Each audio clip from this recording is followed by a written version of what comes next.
ఈరోజు ఏ ప్రాజెక్టులైనా మీరు తీసుకుంటే అటు తెలంగాణ కానీ మిగిలిన రాష్ట్రంలో కానీ 90% ఆఫ్ ది ప్రాజెక్ట్స్ తెలుగుదేశమే స్టార్ట్ చేసాం, తెలుగుదేశం పార్టీనే పూర్తి చేస్తున్నాం. గండికోట కావచ్చు, లేకుంటే సోమశిల కావచ్చు, కందలేరు కావచ్చు. సోమశిల అయితే ఎక్స్పాన్షన్ ఎన్టీ రామారావు గారు పెట్టింది.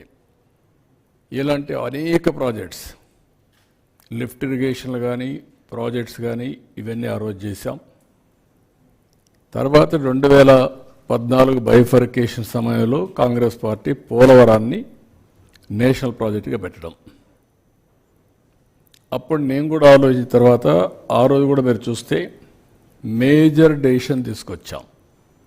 7 మండలాలు తెలంగాణలో ఉండే మండలాల్ని నేను ఎన్నికైన వెంటనే ప్రధానమంత్రి గారికి చెప్పి ఈ 7 మండలాలు మాకు ఇస్తే తప్ప నేను ప్రమాణ స్వీకారం చేయను, ఇది ఇవ్వకపోతే 2 రాష్ట్రాలు ఉంటాయి, మళ్ళీ పర్మిషన్ అంటే పర్మిషన్ రాదు, సబ్మర్జెన్స్ వస్తుంది, దీంతో ప్రాజెక్టు పూర్తిగా నిర్వీర్యం అయిపోతుంది, పేపర్ మీద ఉంటుందని చెప్పి గట్టిగా చెప్పి చరిత్రలో మొట్టమొదటిసారిగా మీరు చూస్తే 7 మండలాలకు ఇవ్వడానికి ఒక ఆర్డినెన్స్ తీసుకొచ్చి ప్రెసిడెంట్ ఆఫ్ ఇండియా సంతకం పెట్టిన తర్వాత పార్లమెంటు సమావేశాలు పెట్టారు ఎంపీలు ఇంట్రడ్యూస్ చేయడానికి.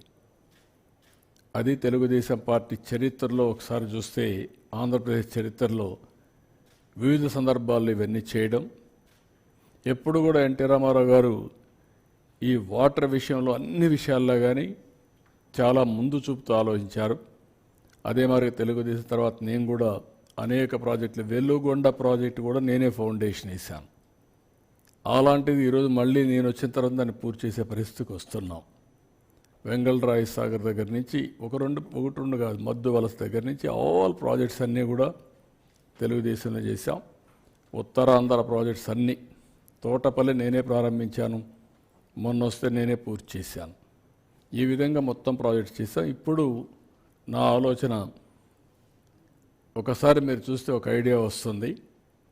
రాష్ట్రం అంతా కూడా ఫస్ట్ స్లైడ్, ఇక్కడ మీరు చూస్తే ఉత్తరాంధ్ర డిస్ట్రిక్ట్స్లో వాటర్ షార్టేజ్ ఉంది, రెయిన్ఫాల్ ఎక్కువ ఉంటుంది. దానికి కారణం ఇరిగేషన్ ఇన్ఫ్రాస్ట్రక్చర్ తక్కువ ఉండడం.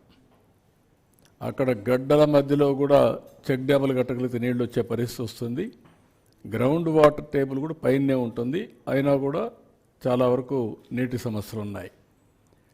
రాయలసీమ డిస్ట్రిక్ట్స్ కానీ ప్రకాశం, నెల్లూరు డిస్ట్రిక్ట్స్ ఇవన్నీ కూడా ఫ్రీక్వెంట్గా డ్రౌట్స్ రావడం, దీనివల్ల అగ్రికల్చర్ పూర్తిగా దెబ్బతింటా ఉంది. రాయలసీమ మనం చూస్తే రతనాలసీమగా చేసే అవకాశాలు ఉన్నాయి నీళ్లు ఇవ్వగలిగితే. ఇటీవల ఒకప్పుడు అనంతపురం జిల్లా లోయెస్ట్ పర్ క్యాపిటల్ ఇన్కమ్ ఇటీవల కాలం 4-5కు వచ్చేసింది. ఈ హార్టికల్చర్ ఇవన్నీ వచ్చిన తర్వాత బాగా పికప్ అవుతుంది. రేపు రాబోయే రోజు నీళ్ళు వస్తే రాయలసీమ ఏదైతే బాగా డెల్టా కంటే కూడా ఎక్కువ ఆదాయం వచ్చే పరిస్థితి వస్తుంది. ఇది రాయలసీమలో మీరు చూసిన తర్వాత అనంతపూర్ జిల్లా, నేనే ఒకప్పుడు రాయదుర్గ ప్రాంతాన్ని ఎడారిగా మారిపోతుందంటే ఎడారిగా మారిపోయే పరిస్థితిలో మారకుండా చేయడానికి నిధులిచ్చి అక్కడ ప్రయత్నాలు చేశాం. అలాంటిది ఇప్పుడు చాలా వరకు ఆ జిల్లా బాగుపడే పరిస్థితి వచ్చింది.